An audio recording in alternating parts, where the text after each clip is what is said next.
Israeli defense forces say that they have struck around 230 targets across Gaza over the last 24 hours.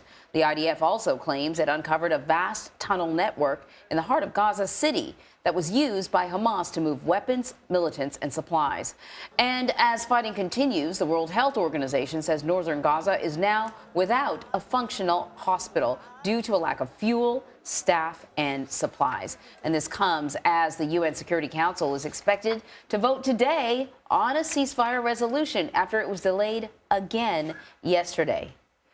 So for more on this, I want to bring in BBC News correspondent Shaimaa Khalil in Jerusalem. Thank you so much for joining us. You know, when I heard that the World Health Organization said this morning that northern Gaza no longer has a functioning hospital, I thought to myself, how was the hospital functioning before this? Just what is the latest on the situation inside Gaza now? Anne-Marie, I think this is a really good point you make, and I think what we're doing now is updating our viewers on situations that go from bad to worse, essentially, because you're right, these hospitals have been struggling for weeks now without fuel, without supply, without staff. These were the words of Richard Peppercorn, a WHO official who was talking about northern Gaza now without a functional hospital. He was actually specifically talking about Al Ahli Hospital in northern Gaza, saying that in a way it was the last bastion, but now it is functioning with minimal capacity. It's trying to treat people, but it's not receiving people.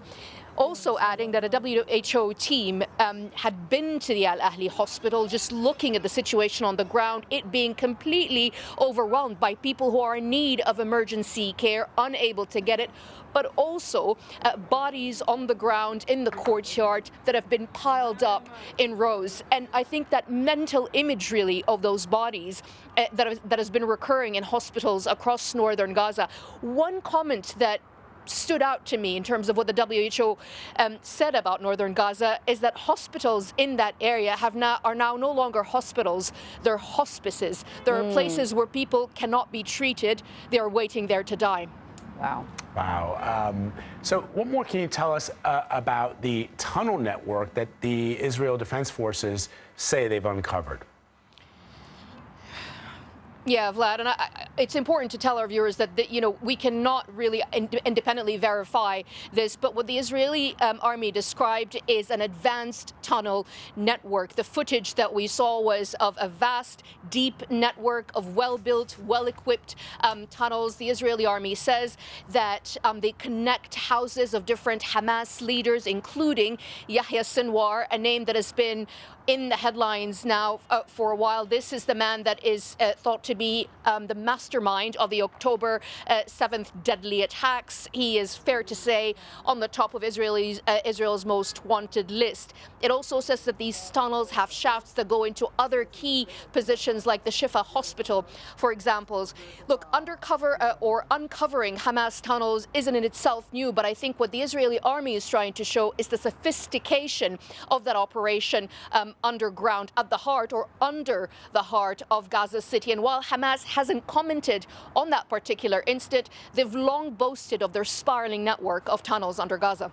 So let me ask you about this. The political head of Hamas traveled to Egypt yesterday in order to start negotiations in the hopes of some sort of truce or temporary ceasefire, the release of hostages, something akin to what we saw in November. It doesn't seem like either side is making any headway. Where do negotiations stand right now? Yeah, and I think it's really important to again, in a way, differentiate between talks happening, serious talks happening, as the U.S.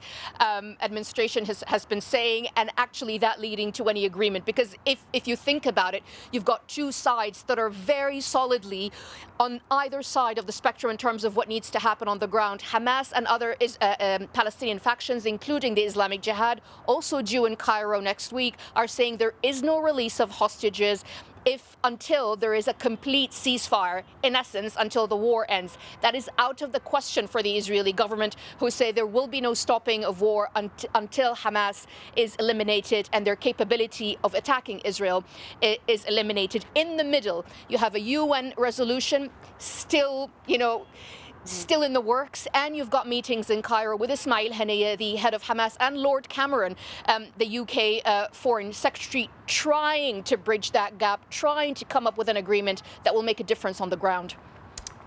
All right, Shaimaa Khalil, thank you so much.